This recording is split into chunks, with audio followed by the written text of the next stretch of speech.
시인의 남편이 경제학 교수인데 강의하다가 뇌졸중으로 쓰러졌습니다. 이 시인은 자기의 직업을 갖고는 생활비도 안 나오기에 그는 길거리에 나아가 보따리 장수를 시작합니다. 그렇게 열심히 힘을 다해 남편을 돕고 있는데 이제는 시어머니가 치매가 왔어요. 근 9년 동안, 남편은 24년 동안 이 두 사람을 위해서 이 시인은 자기 할 일도 못하고 장사하면서 힘을 다해 그렇게 섬겼는데 이제는 자신에게 유방암이 또 찾아왔어요. 그는 더 이상 살 용기를 잃고 생애끈을 놓고자 마지막 각 신들은 뭐라고 하나? 도대체 신이 살아있다면 어떻게 나를 이렇게 놔두는가? 따지려고 종교 투어를 했습니다. 교회는 몇 번째 갔는지는 제가 잘 모르는데 이제는 교회 차례가 돼서 어느 허름한 교회에 들어가서 기도할 줄 모르니까 엎드려 있었어요. 그런데 한 5분 있다가 사랑하는 딸아, 사랑하는 딸아 이 음성이 들려 깜짝 놀라 누가 여기 왔는가? 돌아봐도 아무도 없었습니다. 또 한 10분 지나자 내 사랑하는 딸아 내가 너를 얼마나 오랫동안 기다렸는지 아느냐? 그는 두 마디에 무릎을 꿇고 통곡하며 자신도 모르게 이렇게 외쳤습니다. 하나님, 제가 근 30년 동안 이 두 사람 때문에 내 인생은 없었는데 그 모든 고난이 내게 어떤 의미를 주었는지 저는 오늘 알게 되었습니다. 감사합니다. 바로 그 시인이 명지대 신달자 교수입니다. 그는 하나님을 만난 이후로 왕성하게 문예 활동을 계속함으로 국가로부터 훈장도 받고 또 많은 책을 썼습니다. 아주 자랑스러운 크리스찬 시인이 되었습니다. 우리는 살면서 물론 이 사람만큼 쓰리 쿠션처럼 3번 당하지는 않아도 적어도 몰라요. 그 이상 당한 사람도 있겠죠. 너무 억울한 일. 그리고 이해되지 않는 일. 내가 감당하기 어려운 일. 그것을 드라마에만 있는 줄 알았더니 나에게 닥치는 거예요. 바로 그 상황을 실존주의 철학에서는 실존적 회의라고 합니다. 내가 존재할 이유, 근거가 없는 거예요. 왜 살아야 되는지, 앞으로 어떻게 살아야 되는지. 그러나 기억하십시오.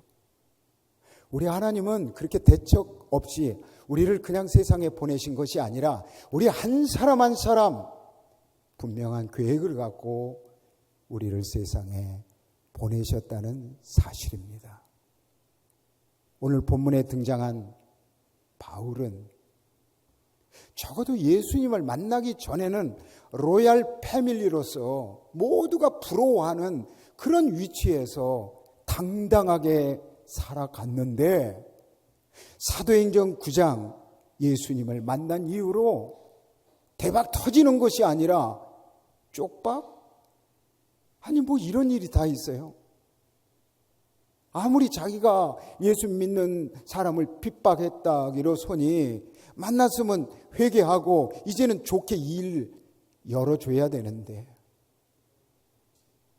그는 가는 곳곳마다 죽이려는 사람만 나타나고 가장 의식주 때거리도 힘들어할 그런 고난에 처해 있어요. 이제는 좀 더 효율적으로 전도하기 위하여 하나님, 제 가시를 걷어가 주십시오. 그렇게 기도했더니 응답이 뭡니까? 내 은혜가 내게 족하대요. 뭐 약 올립니까? 그리고 한술 더 떠서 내 능력은 약한 데서 온전하여 진다고 말을 합니다. 물론 우리는 왜 하나님이 그렇게 말씀하는지 뒤에 다 내용을 알기 때문에 끄떡끄떡 할 수가 있어요. 그러나 당사자 입장에서 생각해 보세요. 그 기도가 어떤 의미였을까? 하지만 바울은 결코 포기하지 않았습니다. 결국 그는 사도행전 20장 24절에 이 은혜의 복음을 전하는 일에는 내 목숨이 2개 있습니까? 목숨을 아끼지 않겠다는 거예요. 아깝지 않다는 거예요. 사람이 어떻게 이렇게 변할 수가 있습니까? 그 비결은 1절에 나옵니다. 우리가 하나님과 함께 일하는 자로서 이겁니다. 함께 일한다, 동력한다 이 말이에요. 사람을 사회적 존재라고 말하는 것은 사람은 혼자 살 수 없다 이런 의미도 되지만은 사람은 누군가와 함께 일한다 이런 의미예요. 우리가 같이 일을 하는데 만약에 어떤 단기적 목적을 위하여 일을 하면은 그건 동업자예요. 내 파트너가 누구라도 상관이 없어요. 내 돈 버는 목적을 위하여, 각자의 목적을 위하여. 그런데 이런 동업자와 조금 색깔이 완전히 다른 게 있어요. 동행자입니다. 동행은 상대의 어떤 사고, 이념 안 따져요. 남녀노소, 나라 안 따집니다. 오직 인간애로서 도와주고 같이 가자 이 말이에요. 그러니 동업자와 동행자는 이건 비교 대상이 아니에요. 그런데 아무리 나와 누가 동행한다 할지라도 목숨은 내놓지 않을 거예요. 내가 아무리 좋은 마음으로 돕고 선한 일을 한다 할지라도 목숨 거는 사람이 어디 있습니까?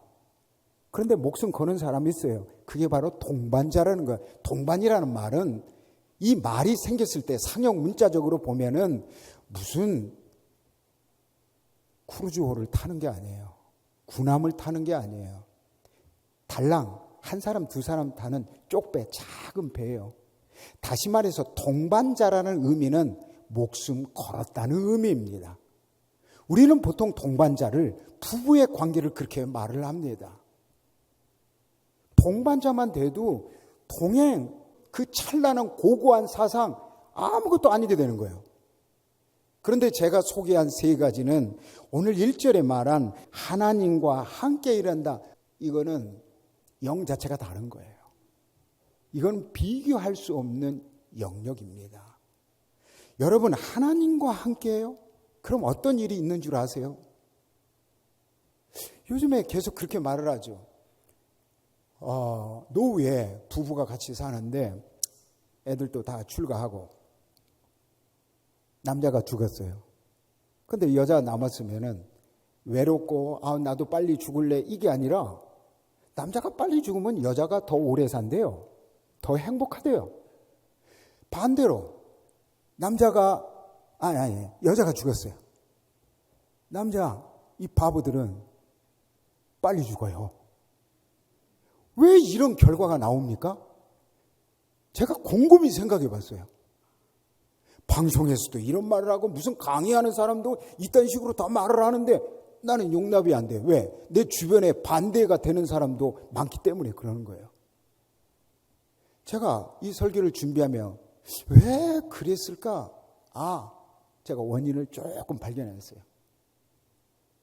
남자가 죽었는데 여자가 띠띠빵빵하고 더 오래 사는 거는 행복한 것은 평소 이 남편이 이 여자를 동력자 수준이 아니라 동행자의 수준이 아니라 동업자 수준 하되었으며 명령하며 너는 내 말만 들어야 돼.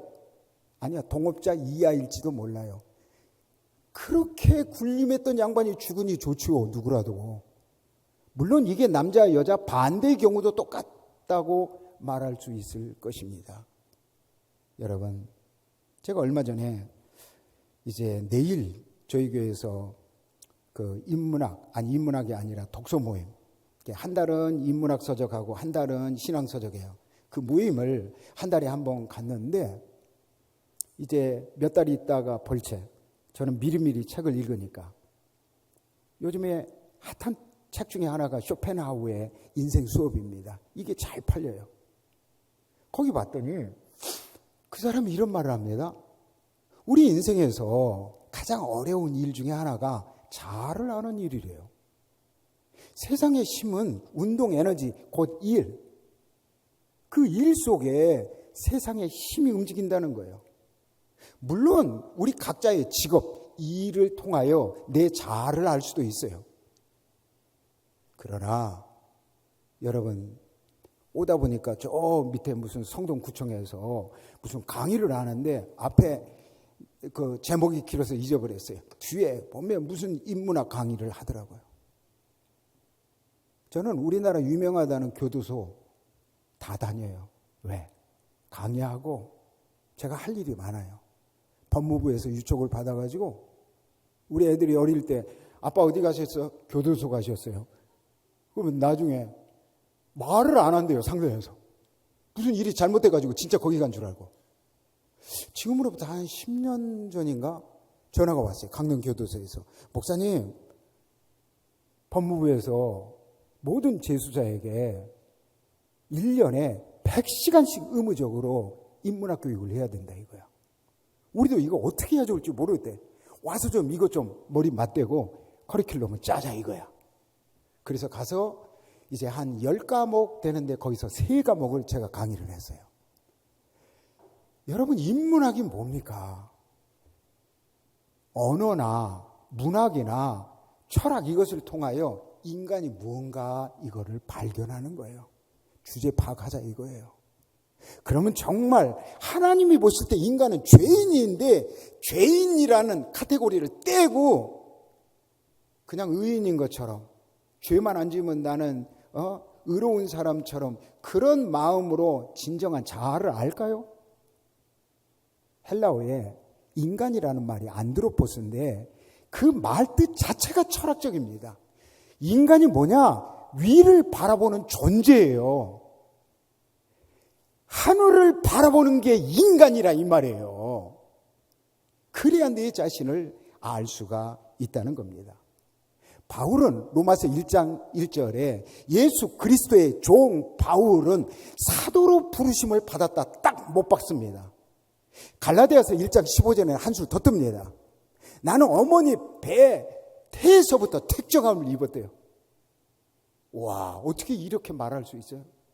은혜로 부름을 받았다는 것입니다. 여러분, 이것을 확신한다면은 우리는 두려울 게 없을 것입니다. 오늘 1절 다시 보겠습니다. 보세요. 하나님과 함께 일하는 자, 동력자는 너희에게 권하노니 하나님의 은혜를 헛되이 받지 말라 그랬어요. 우리의 하나님은 특별 은혜로서 예수 그리스도, 성경 이런 것이 이제 특별 계시잖아요. 특별 은혜예요.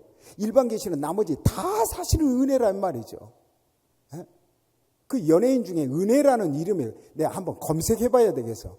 얼마나 은혜가 많은지. 이름만 은혜가 아니라 우리의 삶 자체가 은혜예요. 그런데 여기서 하나님의 은혜를 헛되이 받지 말라. 저는 한 단계 더 나아갑니다. 그런 일반적 은혜, 특별 은혜도 은혜지만은 내가 하나님과 같이 일한다. 하나님이 날 불렀다. 하나님의 동력자가 되었다. 이거 헛되이 여기지 말라 이 말이에요.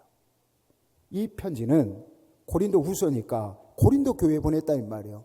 이 고린도 교회에 참 문제아들이 많아요. 왜 문제아가 많느냐? 여기 이 동네가 너무 잘 살아요.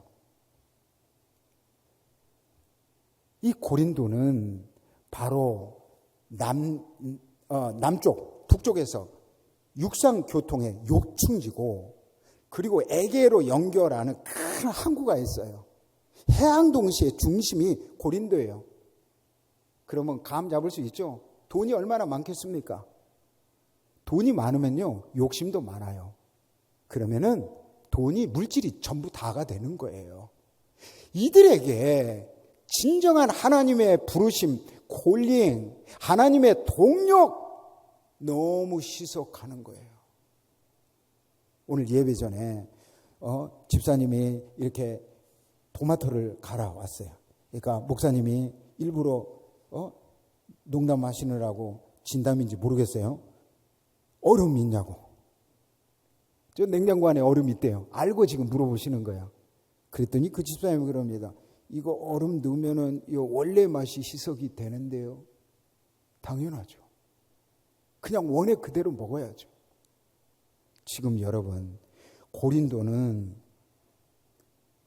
토마토 한 방울 조금 넣고서 물 몇 바가지 넣는 것보다 더하게 복음이 이미 희석이 돼버렸어요. 그들은 그 당시에 사도행전 3장에 보면은 사도들은 기도하러 성전에 올라갈 때 안진뱅이가 손 벌리죠. 이게 뭐야? 한 푼 줍시오. 그때 사도들이 뭐라고 말합니까? 내게 네가 원하는 게 은과 금인데 나 없어. 있는 거는 예수 그리스도 이름밖에 없어. 그 이름으로 일어나 걸으라. 어떻게 됐어요? 일어났다니까요. 로마 교황청에도 얘기했어요. 은과 금이 너무 많아요. GNP $10,000부터 넘어가면은요, 기독교가 서서히 그때부터 내리막길이에요. 우리는 $30,000가 넘었어요. 은과 금이 너무 많아요. 예수 그리스도의 그러한 은혜를 의지하기가 너무 어렵다 이 말이에요. 파스칼은 요즘 사람들은 불확실한 거, 그러니까 로또나 1등 뭐 당첨되는 것을 위하여 확실한 것을 던진대요. 그 양반이 말하는 확실한 것은 세상 베팅할 때 쓰는 돈 뭐 이런 거겠죠. 근데 우리는 이 물질 보여지는 것이 불확실한 거고 확실한 건 영원한 건 하나님 나라라니까요. 오히려 이것을 통하여 확실한 것을 베팅하는 거예요. 그건 도박이 아니라 하나님에 대한 거룩한 투자입니다. 2절 보겠습니다. 내가 은혜 베풀 때 너에게 듣고 구원의 날에 너를 도왔다. 내 모든 게 하나님의 은혜예요. 코로나 지나고서 아무리 어려워도 가능성은 하나님의 은혜, 그리고 하나님이 계속 돕는다 그러잖아요. 여기에 무슨 음식처럼 기한이 정해져 있습니까? 은혜의 날을 도왔다. 이것은 계속 진행될 수가 있습니다. 요한에슬레가 53년 동안 전도하고 이제 눈을 감기 전에 많은 사람들에게 그랬어요. 내가 한평생 기쁜 일, 슬픈 일 많이 있었지만은 그 모든 일 속에 한순간도 하나님은 나를 외면한 적이 없었다. 나와 함께한 그 은혜가 내가 가장 기뻤다. 어찌 요한 웨슬레에게만 이런 은혜가 있겠습니까? 여러분, 정말 그 은혜를 기억하고 1절 말한 대로 우리가 하나님과 함께 동역하고 하나님과 함께 일한다고 하면은요, 여러분, 진정한 인생의 적이 누구입니까? 나에게 토달고 반대하고 내 인생에 쇠꼬챙이 같은 그 누가 아니라 정말 하나님과 은혜로서 동역한다면은 세상에서 그 많은 사람 가운데 진정한 적은 내 자신임을 알게 됩니다. 진정 그분과 함께 동행한다면은, 그 은혜로 살아간다면은 사람을 의지하지 않습니다. 오직 예수 그리스도가 우리의 가장 좋은 친구가 될 것입니다. 그분은 타이틀만 갖고 있는 것이 아니라 실제로 도와요. 제가 성격상 뭐 도와주세요. 개척교회 하면서 내가 개척했으니까 아마 그 목사도 도와줄걸, 누구도 도와줄거 라고 생각한 사람은 안 도와줘요. 하나님께 다 뭐 받았나 봐요. 그리고 내가 생각하지 않은 사람에게 하나님의 은혜를 베푸시더라고요. 이게 하나님의 법칙이에요. 왜? 사람 보지 말라 이 말이에요.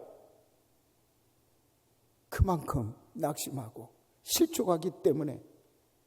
며칠 전에 중학교 카톡에 어떤 친구가 이런 글을 올렸어요. 박우연 씨의 시입니다. 그때는 그때의 아름다움을 모른다. 20대에는 서른이 두려웠다. 서른이 되면 죽는 줄 알았다. 이윽고 서른이 되었고 싱겁게 난 살아있었다. 마흔이 되니 그때가 그리 아름다운 나이였다. 30대에는 마흔이 두려웠다. 마흔이 되면 세상이 끝나는 줄 알았다. 이윽고 마흔이 되었고 난 슬프게 멀쩡했다. 쉰이 되니 그때가 그리 아름다운 나이였다. 예순이 되면 쉰이 그러리라. 일흔이 되면 예순이 그러하리라. 죽음 앞에서 모든 그때는 절정이다. 모든 나이는 아름답다. 다만 그때는 그때의 아름다움을 모를 뿐이다. 오늘 일여전대회가 목사님이 그래요. 60대라고. 저도 60대죠. 우리 목사님이 60대 올라왔습니까? 내년인가요? 아, 내년에. 좋겠어요? 네. 아직도 50대네. 60대, 1여전대, 70대라도, 80대라도, 내가 정말 주님과 동력한다면은요, 이 시처럼 지금이 가장 아름다운 시절입니다. 이거는 위로가 아니에요. 정말 그분과 동행한다면. 내 아내가 아침에 밥을 먹는데 그래요. 많은 사람이 그러지, 뭐 누구도 그러대. 자기는 20대로, 아니 30대, 40대로 안 돌아간대. 지금이 좋대. 그런 얘기 많이 하잖아요. 이 사람이 그런 거예요. 자기도 젊음으로 돌아갈 수 있다면 나 안 돌아가겠대. 난 지금이 더 좋다는 거야. 내가 무슨 의미인지 저는 알죠. 저는 적어도 내 아내가 그렇게 말한 게 무엇을 의미한지 압니다. 여러분, 2절 다시 봅니다. 은혜 베풀 때 하나님과 함께 일하는 자는 은혜에 헛되이 받지 말라겠는데 계속 하나님은 은혜를 지금도 베풀고 계십니다. 하나님은 주일 여러분 1부, 2부, 3부도 베풀어 주시고 오늘 수요일도 하나님은 은혜를 베풀어 주십니다. 여러분의 믿음대로 우리 하나님은 은혜를 베풀어 주십니다. 구원의 날을 도왔다. 우리 목사님도 설교 잘하더라고요. 제가 오기 전에 유튜브 봤거든요. 근데 난 이렇게 잘하는 양반 앞에 하나도 안 떨려. 난 경쟁 구도가 아니니까. 나이도 안 갖고 경쟁할 필요도 없고 지역도 다르고 나는 잘하나 못하나 꿀릴 게 하나도 없어. 이건 농담이고요. 저는 누구 앞에 가서도요 간이 부은 사람 같아요. 왜? 내가 하는 게 아닌데. 주님이 받을 때에 구원의 날을 너를 도왔다. 왜 우리가 계속 은혜를 받아야 되고 그분의 도움이 필요한지 아십니까? 바로 이제부터 4절입니다. 환난 모든 일에 하나님의 일꾼, 정말 하나님의 일꾼이라고 한다면은 하나님과 동력하는 자는 많이 견뎌야 돼요. 왜 그것이 필요하냐? 환난, 궁핍, 고난. 이건 일반적. 전도하든 안 하든 누구나 생길 수 있는 고난입니다. 그 다음에 5절 매맞음, 갇힘, 난동, 수고로움, 자지 못함, 먹지 못함. 이거는 약간 보통 사람이 겪지 못하는 특별한 고난입니다. 그러나 여러분, 이럴지라도 하나님은 2절 말하는 대로 그냥 보고만 계시고 깨소금만 나는 것처럼 즐기는 분이 아닙니다. 결코 외면하지 않습니다.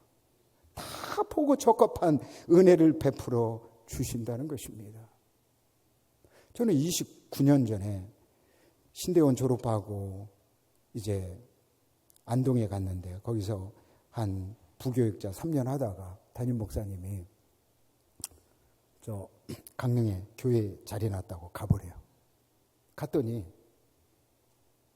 이 교회도 한 90명까지 모였던 교회인데 전임자가 딴 데 가서 개척을 하고 다 빠져나가고 남은 사람이 한 20명밖에 없는데 자기들끼리 또 싸워. 무슨 재밌는 얘기를 해도 웃는 게 아니라 계속 저를 째려봅니다. 그들과 함께 목회를 해야 되는데 얼마나 부담이 되든지. 담임 목회 처음 할 때요, 어렵거든요. 저는 거기가 첫 목회지인데, 하지만 주의 은혜로 어쨌든 열심히 모두가 힘을 합해서 20년 만에 비딛고 상가했던 교회가 그 건물 4층 건물 통째로 다 샀어요. 그리고 안수집사도 없었던 교회가 이제는 조직교회가 되었습니다. 저는 마지막에 노회장까지 했어요. 여기까지 얘기하면은 뭐 잘 풀리셨네요. 인생이 그렇게 호락호락 할 것 같아요? 겉에 이런 결과가 나오기 위해서 저는 신장암 수술을 했고 우리 집안 대대로 머리가 많아요. 머리털이 많아요. 탈모가 7번이나 왔어요. 그 피부과 의사가 그럽니다. 당신 한 번 나 보면은 나는 당신 치료 못해. 그 엄청난 스트레스, 감당을 내가 죽어버릴 것 같아요. 그래서 노회장 딱 끝나고 뒤도 안 돌아보고 놓고서 나와서 개척을 한 거예요. 우리 아내는 우울증이 2번이나 걸린 거예요. 근데 거기에 반은 제가 공조를 했어요. 난 무슨 마인드인지 도대체 부교육자 할 때부터 담임 목회를 안 하는데도 청년들이 갈 곳이 없고 예수 믿는다고 그러면 안동에서도 그 방 하나 있는 거 청년 줬다니까요. 그 고스란히 그 스트레스는 내가 받는 게 아니라 집사람이 받았죠. 근데 저는 그걸 모른 거예요. 나는 그게 하나님 원하는 줄 알았어요. 안동에 와서도 또 그 집 계속하는 거예요. 교회적으로도 스트레스 받았지만은 나 때문에 스트레스 받아서 내가 맨날 집사람한테 그래. 당신 절대 빨리 죽지 마. 난 미안해. 죽어. 그러면은 끝까지 살아야 돼. 왜? 너무 아픔이 많았었거든요. 이 곰탱이 만나가지고. 그러나 개척을 하고서 어느 선교사님이 그러대요. 개척이 뭐냐? 걔도 모르는 척해서 개척이래요. 저는 멋모르고 했어요. 사실은 다른 길이 없었기 때문에 했어요. 그런데 이게 만만하지가 않아요. 2년 만에 등록교인이 30명 넘어요. 이 정도면 지방에서 괜찮거든요. 그런데 인생이 또 그렇지가 않아요. 코로나가 오더니 다 깨진 거예요. 그냥. 자기들끼리 싸우지를 않나. 남은 사람은, 나간 사람은 전부 다 11조 교인 나가고, 남은 사람은 다 독거노인들, 수급자들, 맨날 알코올 중독자들. 하나님이 작정을 하신 것 같아요. 그런데도 저는 초심을 잃지 않았어요. 내가 이 나이에 내가 무슨 목회를 가당치 않고 저는 기대도 안 하고 나는 이제 10년 동안 은퇴할 때까지 내 할 일을 하리라. 내 마음껏 선교하리라. 왜 이전 교회에서 그 선교가 너무 내가 한이 맺혔거든요. 놀라지 마세요. 지금 이 작은 교회에서 이전 교회보다 3배를 성경 더 많이 합니다. 액수도 그러고 규모 자체도 그러고. 누가 나한테 헌금하면요, 저는 절대 인마이 포켓 안 해. 그 사람 이름으로 그냥 성경 헌금해. 그리고 축복기도 해줘. 외부에서 들어온 그 돈 그대로 나가요. 지금도. 하나님이 이 일을 통하여 너무 감사해서, 저는 이전 교회에 있을 때 돈을 모았던 것도 필리핀 선교사님이 어느 성도가 300평을 기증을 했는데 교회를 지어야 된대요. 물론 이건 집사람하고 상의했어요. 그래서 모아놓은 돈 또 다 교회 짓는데, 그 교회가 카라크란 교회인데 그 마을에 완전히 마을 해관이 된 거예요. 아주 튼튼하게 지었어요. 저는 작은 이 개척교회 하면서 내가 원하는 거, 최근에는 치앙마이 쪽에서 르롬타이라고 7시간 떨어져요. 또 8월 달에 또 이제 거기 가야 돼요. 그 집이 진짜 말 그대로 우리가 하루도 못 살 거예요. 그런 집에서 7명, 12명씩 자요. 선교사님하고 얘기해서 집짓기 사역을 자연스럽게 하나님이 시작하게 했는데 지금 9호까지 됐는데 한 집에 보통 최소 7에서 12명 애들이 많아가지고 이제 3호부터 조건을 걸었어요. 무조건 예수 믿어야 된다. 거긴 다 불교니까. 그런데 지금 줄줄이 기다리고 있어요. 제발 집 좀 지어주라. 그럼 우리가 예수 다 믿겠다. 그렇게 해서 들어온 사람이 얼마나 많은지.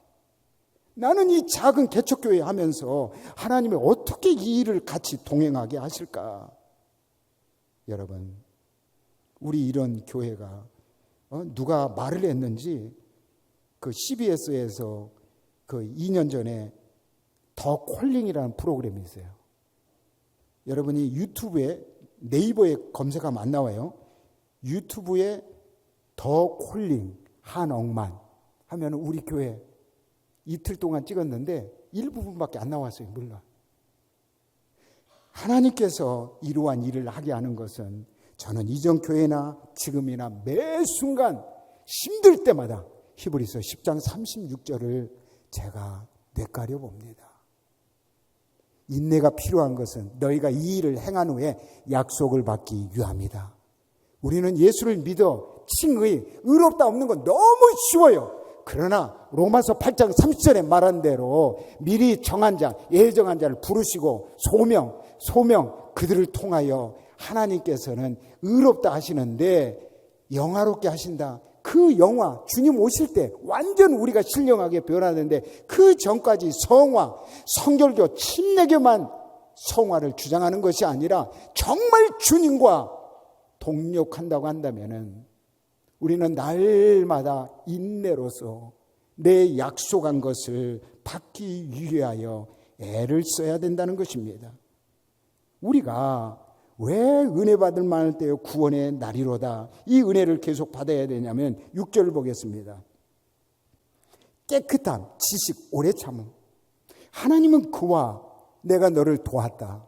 하나님의 도운 것은 지금 당장 돈이 되는 게 아닙니다.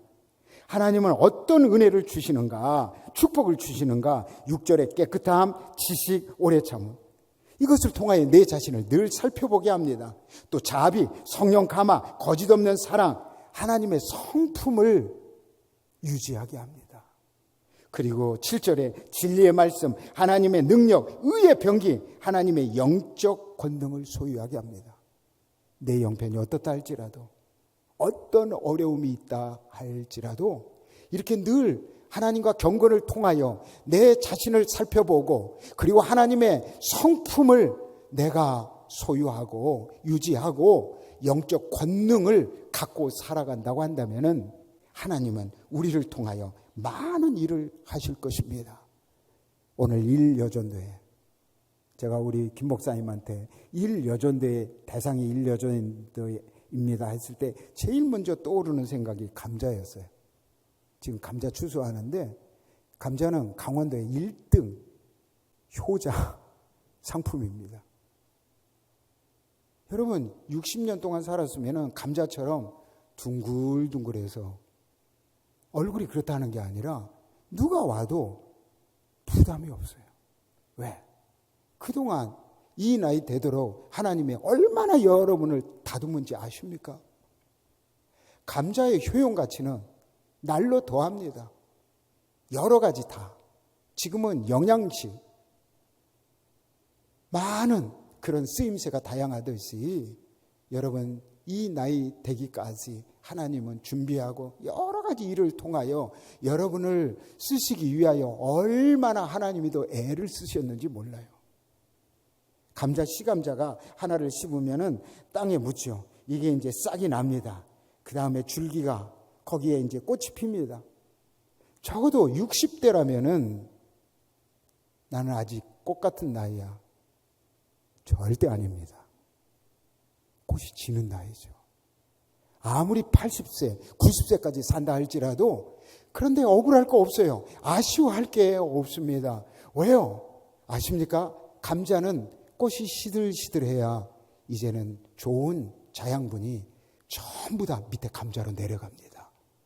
그때 가장 빠른 2주 동안에 왕성하게 자라서 하나를 심었는데 최소 20개 이상 거둬들이게 됩니다.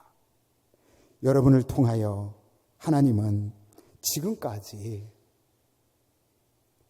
여러 모습을 통하여 하나님은 꽃도 피우게 하셨지만은 이제 일여전도의 나이 되면은 꽃을 지게 하십니다. 모세는 40년을 기다렸어요. 요셉은 13년을 기다렸어요. 다윗은 왕이 되기까지 하나님 때에 맞춰서 15년을 기다렸습니다. 지금까지 하나님이 우리를 이렇게 생존케 하고 우리를 이렇게 건강하게 하고 이렇게 신앙생활하게 하는 것은 바로 요한복음 12장 24절에 말한 대로 많은 열매를 맺게 하기 위함입니다. 그래서 이제 감자와 같은 우리 인생이지만은 겉에 볼 때 꽃도 져서 시들시들하는 것 같지만은 그렇지 않습니다. 9절입니다. 우리는 무명한 자 같아요. 그러나 유명한 자예요. 죽은 자 같지만은 살아 있어요. 징계를 받은 자 같지만은 죽임을 당하지 아니에요. 근심하는 자 같으나 항상 기뻐하고 가난한 자 같으나 많은 사람을 부요하게 하고 아무것도 없는 자 같으나 모든 것을 가진 자로다. 주님, 오늘 성광교회 제1여전도의 헌신 예배를 드리며 우리가 하나님의 동력자가 되었음에 감사와 찬양을 돌려 드리옵나이다. 내가 너를 도왔다. 그렇습니다. 여기까지 주의 도움 없이 아무것도 없었습니다. 이러한 주님의 은혜 헛되이 받지 않게 하여 주옵소서. 언제 주님이 오셔도 주님 제가 여기 있습니다. 담대하게 주님 앞에 설 수 있는 자 되게 하여 주옵소서. 감자처럼 주어진 시간들을 잘 인내하여 어디든지 요긴하게 쓰임받는 우리 일여전도의 또 그 가정들, 오늘 예배하는 심령들 모두에게 이런 은혜의 복을 도하여 주옵소서. 예수님 이름으로 기도하옵나이다. 아멘. 이제는 예수 그리스도의 은혜와 하나님의 놀라우신 사랑하심과 성령님의 교통하신 은총이 오늘 성광교회 제1여전도에 헌신 예배를 드리며 오늘 예배에 참여하는 모든 심령 또 이 교회 모든 구성원들 위에 오늘 말씀하신 대로 바울이 아니라 나를 하나님이 불러주셨사오니 그분과 함께 일하며 기쁨으로 다시 그분을 만나길 원하는 모든 심령들에게 이 나라와 이 모든 세상 위에 영원히 함께하기를 축원하옵나이다. 아멘.